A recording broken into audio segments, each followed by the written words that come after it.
Inside Japan's suicide forest. A controversial video by YouTube star Logan Paul shows what appears to be a body hanging from a tree in Japan's Aokigahara Forest, known throughout the country for the suicides that happen there. The video sparked wide backlash for its allegedly tone-deaf treatment of suicide and mental health in a country where suicide rates are higher than most in the developed world. Paul posted a written apology on Monday and a video apology online Tuesday after intense criticism on social media. The place where he filmed the video, the Aokigahara Forest, is known as a place where many people choose to commit suicide, said Karen Nakamura, a professor of anthropology at the University of California, Berkeley, who studies disability and other social movements in contemporary Japan. It's not surprising to find a body there, she said, but there's a degree of outrage that a foreigner would choose to trivialize or monetize it through YouTube. In the introduction to the original video, Paul denied that his video was clickbait and said he was not monetizing the clip for obvious reasons. The Aokigahara Forest, also called the Sea of Trees, sits right along the edge of Mount Fuji, roughly a 2-hour drive west of Tokyo. At the entrance of the forest, a sign reminds visitors that life is a precious gift from their parents. Quietly think once more about your parents, siblings, or children, the sign says in Japanese. Please don't suffer alone, and first reach out. Aokigahara's dark reputation has been around for decades. In a popular 1960 novel by Japanese author Seicho Matsumoto, a heroine heads into the forest to take her own life. More recently, in a 2016 American horror film, The Forest, a woman goes there looking for her twin sister, who mysteriously disappeared in the woods. More than 100 people who were not from the area surrounding Aokigahara committed suicide there between 2013 and 2015, according to a local government report. Countrywide, suicides totaled roughly 24,000 people in 2015 alone, according to the country's Ministry of Health, Labor, and Welfare. These numbers do not include attempted suicides. Experts have long considered why some choose to come to the forest to die. 30 years ago, a Japanese psychiatrist who interviewed a handful of Aokigahara suicide survivors wrote that a key reason was that they believed they would be able to die successfully without being noticed. The psychiatrist, Dr. Yoshitomo Takahashi, believed that movies and media reports may have also played a role. Some may have traveled to the forest from other provinces because they wanted to share the same place with others and belong to the same group, he wrote. Nakamura pointed to research by Emory University anthropologist Chikako Ozawa de Silva on the trend of online suicide forums in Japan. According to Ozawa de Silva, the Internet provides an outlet for those seeking social connection and who fear isolation to die with others. Nakamura sees a potential parallel to the thought process surrounding the forest. Many people have committed suicide at Aokigahara, thus you won't die alone. CNN previously interviewed one man who attempted to end his life in Aokigahara. My will to live disappeared. Taro, a middle-aged man who did not want to be identified fully, told CNN in 2009. I'd lost my identity, so I didn't want to live on this earth. That's why I went there.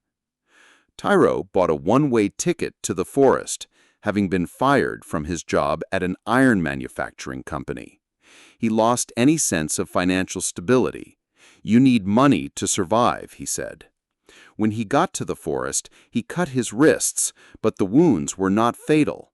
He collapsed and nearly died from dehydration, starvation, and frostbite, but was found by a hiker and saved.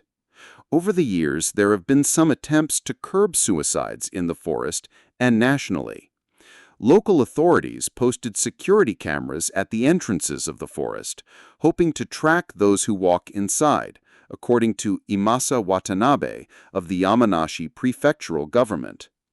The local government also mentions other suicide prevention methods in the forest, such as raising the height of bridge rails, training volunteers to talk to potentially suicidal visitors, increasing police patrolling at the entrances of the forest, and discouraging movies and TV shows that might promote the forest's reputation as a place to end one's life. Especially in March, the end of the fiscal year, more suicidal people will come here because of the bad economy, Watanabe previously told CNN.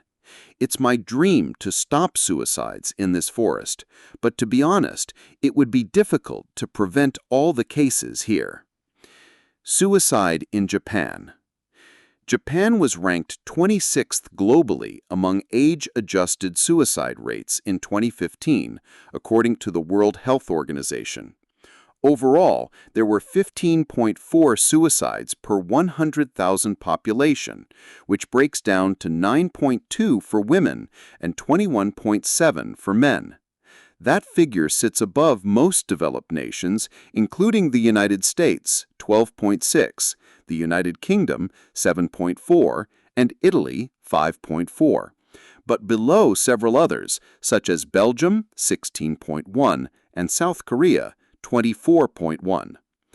One study found suicide death rates to be on the decline in many peer nations from 1985 to 2010, except in Japan and South Korea, where rates increased by 20% and 280%, respectively.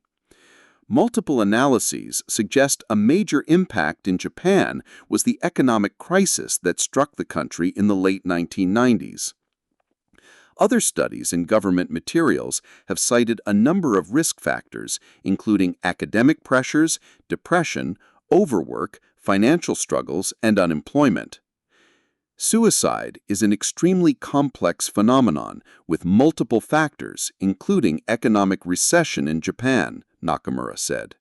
Beyond that, there's stigma around receiving mental health care, especially for men, and a greater tendency in Japan to view suicide as a rational decision. One of the terms for suicide is jiketsu, which means to decide for yourself, she added. Research has shown that some forms of suicide are also seen as less acceptable in certain religious cultures, but religion in Japan takes less of a hard line, Nakamura said. Suicide is not a mortal sin as it is under Christianity. Though suicide has historically been a taboo subject in Japan, according to the WHO, the Japanese government has responded since the 2000s with research and programs aimed at lowering the suicide rate across the country. Some experts have called attention to cultural differences, saying that doctors need to be aware of them in order to offer mental health care that's inclusive of Japanese communities, at home and abroad.